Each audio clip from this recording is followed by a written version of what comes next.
এই বাংলায় একটা কথায় আছে, নেপোই মারে দই, কিংবা গ্রামগঞ্জে অনেকে বলে পরের তেলে মাছ ভাজা। উদ্দেশ্যটা একটাই, সেটা হচ্ছে কিছু করব না, কিন্তু অন্যের করা কোনো জিনিসের কৃতিত্ব আমরা নেব। গতকাল আমরা দেখলাম এই 10 নম্বর লোকসভার যিনি সাংসদ ইউসুফ পাঠান, মুর্শিদাবাদের সাংসদ আবু তাহের খান, বেলডাঙ্গার বিধায়ক ইত্যাদি ইত্যাদি, তারা পাঁচরাহার যে রেলের ওভারব্রিজ হবে তার জন্য রেলওয়ে আধিকারিকদের সঙ্গে তারা সলা পরামর্শ করছেন। এবং শুধু তাই নয়, তারা নিজেরা কর্তৃত্ব জাহির করছেন যে তারা বলাতে বা তাদের বলার জন্যই রেলওয়ে এটা করল। আমরা বলতে চাইছি, আবু তাহের খান যখন সাংসদ হয়নি, যখন তিনি এখানকার এই কংগ্রেসে ছিলেন, যখন সকাল থেকে রাত্রি পর্যন্ত অধীর চৌধুরীর জয়গান করতেন, হরিনাম জপ করতেন, তখন থেকে তিনিও জানেন এইগুলো ডবল লাইন থেকে শুরু করে সবই কিন্তু অধীর চৌধুরীর অবদান। আমি আপনাদেরকে একটা তথ্য দিচ্ছি, তাহলেই বুঝতে পারবেন যে এইটাকে নিয়ে, এই বেলডাঙ্গার যে ওভারব্রিজ, সেটাকে নিয়ে সেখানকার নাগরিক সমাজ, যাদের মধ্যে হাইকোর্টের আশরাফুল সাহেবরাও পর্যন্ত ছিলেন, একাধিকবার তারা সাংসদ অধীর চৌধুরীর সঙ্গে দেখা করেছেন।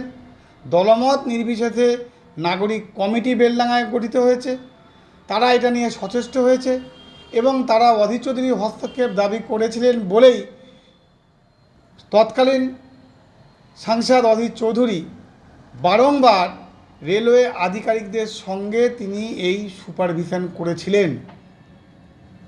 আমি তথ্য দিচ্ছি ইউসুফ পাঠানদেরকে সুবিধার জন্য, মানুষের কাছে নেপোই মারা দইটা না করার জন্য। কালকে তো ভাই সাংসদ হলেন, কখন কি করলেন? 2023 সাল এপ্রিল মাসের 5 তারিখ অধীরবাবু রেলওয়ে বোর্ড চেয়ারম্যানের সঙ্গে মিট করছেন বেলডাঙ্গা প্রসঙ্গে। 14/3 অর্থাৎ মার্চ মাসের 14 তারিখ তিনি ডিআরএম শিয়ালদাকে নিয়ে তিনি পরিদর্শন করছেন।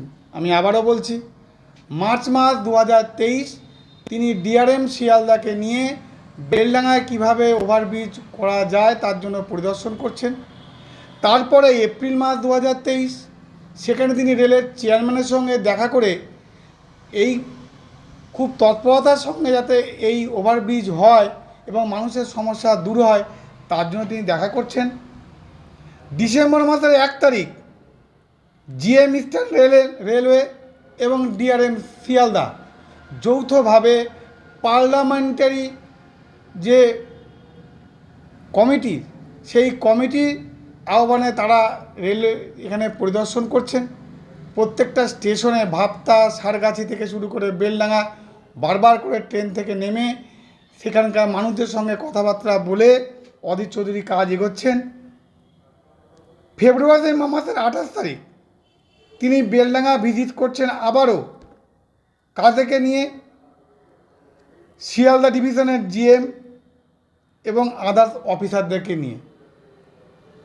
আমরা বলবো, এই যে সমস্ত ছবিগুলো, এই ছবিগুলো দেখুন, সমস্ত পরিদর্শনের ছবি। কোন দিন হয়তো বলে বসবে বহরমপুরের ওভারব্রিজ, সেটাও আবু তাহের খান হয়তো বলবে। আমি যখন কুতুব মিনার দেখতে গেছিলাম, তখন ওই কুতুব মিনার দেখতে গিয়ে হঠাৎ করে রেলের একজন টিটির সঙ্গে আমার দেখা হয়েছিল। আমি বলেছিলাম যে বহরমপুরে ওভারব্রিজটা করে দিতে, ওই জন্য বহরমপুরে ওভারব্রিজটা হয়ে গেছে। নসিপুরটাও তাই হয়েছে। অর্থাৎ নেপোই মারে দই, এরা কখনো নিজেরা করে না। জেলা পরিষদের একজন জিতবে, ওনারা হাতড়াবেন, সব সময় হচ্ছে এদের ব্যাকডোর দিয়ে কথাবার্তা বলা এবং কৃতিত্বটাকে ভাগটাকে নিয়ে নেওয়া। অধীর চৌধুরী এই যে বেলডাঙ্গার ওভারব্রিজের মূলে, তার জন্য টেন্ডার যে ফর্ম, সেই টেন্ডার ফর্মও আমি আপনাদের সামনে আজকে দিয়ে দিচ্ছি। এটা রেলের তরফ থেকে টেন্ডার ফর্ম, আমরা সাংবাদিকদের গ্রুপে এটা দিয়ে দিচ্ছি। এই ফর্ম দেখলে নিজেরাই পড়বেন, নিজেরাই জানবেন, নিজেরাই আসল তথ্যটাও করবেন। মানুষ সব জানে, 3 দিনের ইউসুফ পাঠান কিছু করেনি এটাও জানে। আর ওই নওদার বিধায়ক বর্তমান সাংসদ আবু তাহের খান ও যে কিছু করার হিম্মত নেই, এখন পর্যন্ত পার্লামেন্টের কটা দরজা তাই এখন পর্যন্ত ঠিক মতো চেনে না। তাই এরা নাকি আবার রেলমন্ত্রীর সঙ্গে করে অনেক কিছু করেছে।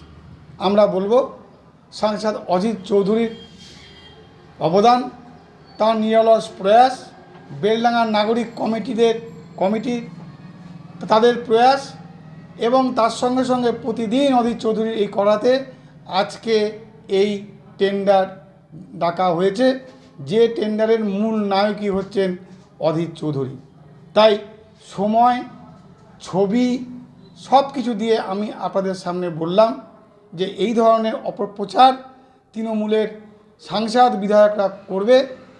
সেখানকার মানুষ, ভাবতার মানুষ, সারগাছির মানুষ, রেজিনগরের মানুষ, বেলডাঙ্গার মানুষ দাঁড়িয়ে দাঁড়িয়ে দেখেছে কোন মানুষটা এই রেলওয়ে ওভারব্রিজের জন্য তিনি নিরলস প্রয়াস করেছেন। অর্থাৎ এগুলো মানুষের সামনে ছবির মতো পরিষ্কার। তাই আমরা বলবো মিথ্যাচার না করে, অন্ততপক্ষে যদি কিছু না করুন মিথ্যাচার করবেন না, পারলে শৌচাগারে ঘুরে আসুন, তবু ভালো লাগবে মিথ্যাচার বাদ দিয়ে।